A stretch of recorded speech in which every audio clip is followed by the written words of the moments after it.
महाविकास आघाडी म्हणून निवडणूक लढत आहोत आणि ते आमच्या विचारांशी जुळून जर ह्या शहरामध्ये जर ते एकत्र येत असतील तर स्वाभाविक पण तो त्यांनी राज्य सरकारमध्ये महायुती म्हणून काय भूमिका बजावतो त्यांच्या पक्षाचा पक्षांतर्गत प्रश्न.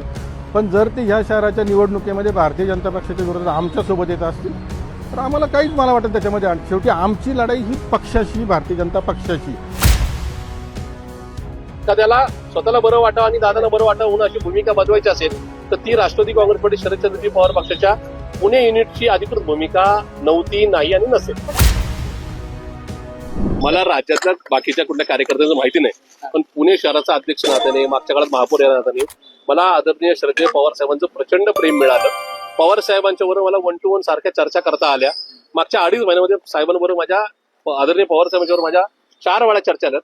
किंवा साहेबांनीच मला महाविकास आघाडीची तुमची चर्चा कुठवर आली अशा प्रकारची विचारणा केलेली आहे. त्याच्यामुळे पवार साहेबांनी कुठे आम्हाला त्या राष्ट्रवादी बरोबर घरोबा करा अशा प्रकारचा कुठलाही आदेश दिलेला नाही. भाजपला त्या ठिकाणी थांबवण्याकरता इतर ज्या काय आघाड्या चालल्यात, काही ठिकाणी वसई विरारमध्ये त्या ठिकाणी बहुजन विकास आघाडी आहे, अशा ठिकाणच्या त्या तिथल्या आघाड्या होऊ शकतात. पुणे शहरात मात्र तशी परिस्थिती नाही. पुणे शहरामध्ये त्या राष्ट्रवादीचा आमचा थेट सामना झालेला आहे. अशा परिस्थितीमध्ये ज्या कार्यकर्त्यांनी सन्माननीय सुप्रियाताईंसाठी, सन्माननीय डॉक्टर अमोल कोल्हेंसाठी, बापूसाहेब पठारे यांच्यासाठी जे कष्ट घेतलेले आहेत त्या कष्टाचं पाणी होणार नाही याची काळजी आम्ही नक्की घेऊ. असा एवढा मोठ्या पक्षामध्ये एखाद दुसरं कोणतरी माणूस आग्रही राहू शकतं. त्यांचा आग्रह म्हणजे पक्षाची भूमिका नाही. त्याच्यामुळे असं कोणीतरी आग्रह जरी केला असेल तरी माझे पक्ष नेतृत्व अशा प्रकारचा चुकीचा निर्णय घेणार नाही याचा मला ठाम. दोन्ही पक्षांनी मिळून कुठल्या शहरात आघाडी करणे किंवा छुपी किंवा उघड आघाडी करणे हा सगळा निर्णय हा सर्वोच्च नेतृत्वाचा राहील. तो माझा अधिकार नाही, माझी तेवढी पात्रता नाही. माझ्या हातात काय आहे तर मी जी पुरोगामी चळवळीचा नाही का चेहरा म्हणून या शहरात पुढे आलेलो आहे. पुणेकरांच्या भावना मला माहिती आहेत.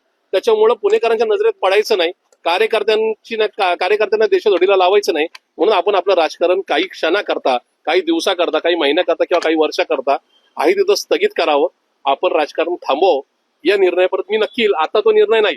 ज्यावेळेस असं कदाचित दोन नका राष्ट्रवादीची आघाडी व्हायचा निर्णय झाला आणि तो अधिकृत ज्या दिवशी जाहीर होईल त्या दिवशी प्रशांत जगताप राजकारणामध्ये काही क्षणाकरता, काही दिवसाकरता नक्की थांबलेला या पुण्याला आणि महाराष्ट्राला नक्की आहे का मग ते यायला मला सन्मान्य अजितदादांचं मला माहिती नाही, पण त्यांचे जे काही दुसऱ्या तिसऱ्या फळीतले स्थानिक कार्यकर्ते असतील ते मे बी नाही का आमच्या मध्ये एखाद्या कोणातरी कॉन्टॅक्ट करत असतील.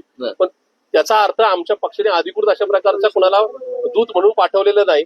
एखाद्याला स्वतःला बरं वाटावं आणि दादाला बरं वाटावं म्हणून अशी भूमिका बजवायची असेल तर ती राष्ट्रवादी काँग्रेस पार्टी शरदचंद्रजी पवार पक्षाच्या पुणे युनिटची अधिकृत भूमिका नव्हती, नाही आणि नसेल. आपल्या मुलाखतीनंतर असे की दादा आता काँग्रेसच्या वाटेवर आहे असं सगळं.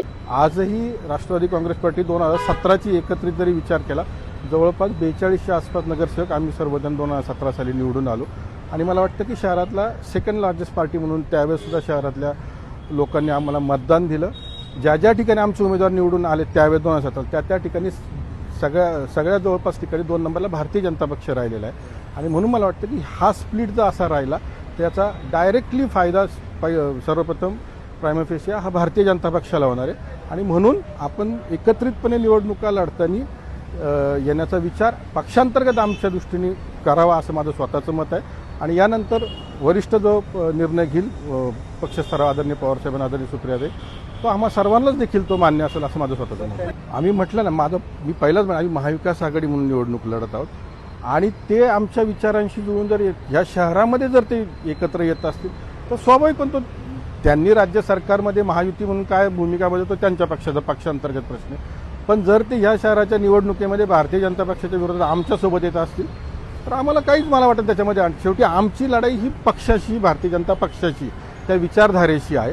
त्यामुळं मला वाटतं की हाच विचार आम्ही सगळ्यांनी ठेवला तर या शहरामध्ये भारतीय जनता पक्षाला एक जे काय फाईट आहे ती आम्ही चांगल्या पद्धतीने देऊ शकतो. मी मगाशीच म्हटलं की ज्या ठिकाणी आम्ही 2017ला निवडून आलो आहे 40+ दृष्टीत त्या सगळ्या ठिकाणी भारतीय जनता पक्ष 2 नंबरला.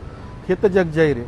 अध्यक्षांनी जे काही कॅल्क्युलेशन मांडलेत ते त्यांच्यापुरते सीमित आहेत. आज तरी की त्यांनी पक्षांतर्गत किमान कोणापुढे तर त्याचं प्रेझेंटेशन काय, त्यांच्याकडची काय आकडेवारी ही त्यांनी जर जाहीर केली तर स्वाभाविक त्याच्यावर तसा पण विचार करता येईल. कुठलाही निर्णय हा एकतर्फी न घेता सर्व गोष्टींचा, असणाऱ्या परिस्थितीचा, सगळ्या गोष्टींचा विचार करून राजकीय निर्णय हा घेतला जातो. निवडणुका ह्या त्याच पद्धतीने लढल्या जातात. त्यांच्याकडची जर आकडेवारी तशा पद्धतीची असेल तर निश्चितपणे त्याच्यावर पण विचार करतील. पण आज एकंदर जर सगळ्या परिस्थिती बघितली आणि कार्यकर्त्यांची दुसरी सुद्धा बाजू बघितली तर निवडणुका लढण्यासाठी एका बाजूने कार्यकर्त्यांची एक बाजू अशी पण आहे की आपण सर्वांनी एकत्रितपणे निवडणुकांचा विचार करणं हे स्वाभाविक. पण हे आमच्याकडून आहे. त्यांच्या बाजूने काही मंडळी जेव्हा आम्ही खाजगीत भेटतो किंवा एकमेकाशी गप्पा तर त्यांच्या दृष्टीने तो दिसतोय. शेवटी आम्ही सर्वांनी एकेकाळी एकत्र कधी काळी काम केलंय. 2023 पासून आम्ही जरी विचारधारेने पक्ष म्हणून वेगळे असेल तरी आमची विचारधारा एक आहे आणि स्वाभाविकपणे त्यांनी ते महायुतीमधले घटक पक्ष आहेत. त्यामुळे इथे येताना तो महायुतीचा धर्म त्यांनी काय कसा पाळतो त्यांचा प्रश्न आहे. आम्ही महाविकास आघाडी प्लस त्यांच्याबरोबर जायला आमच्याकडून निश्चितपणे आमच्या कार्यकर्त्यांचं एकमत आहे. नाही असं नाही आहे की अंकुश अण्णा हे शहरातले ज्येष्ठ नेते आहेत. गेल्या अनेक वर्ष 30-40 वर्ष ते राजकीय सार्वजनिक जीवनात 40-50 या शहराशी जोडलेले आहेत.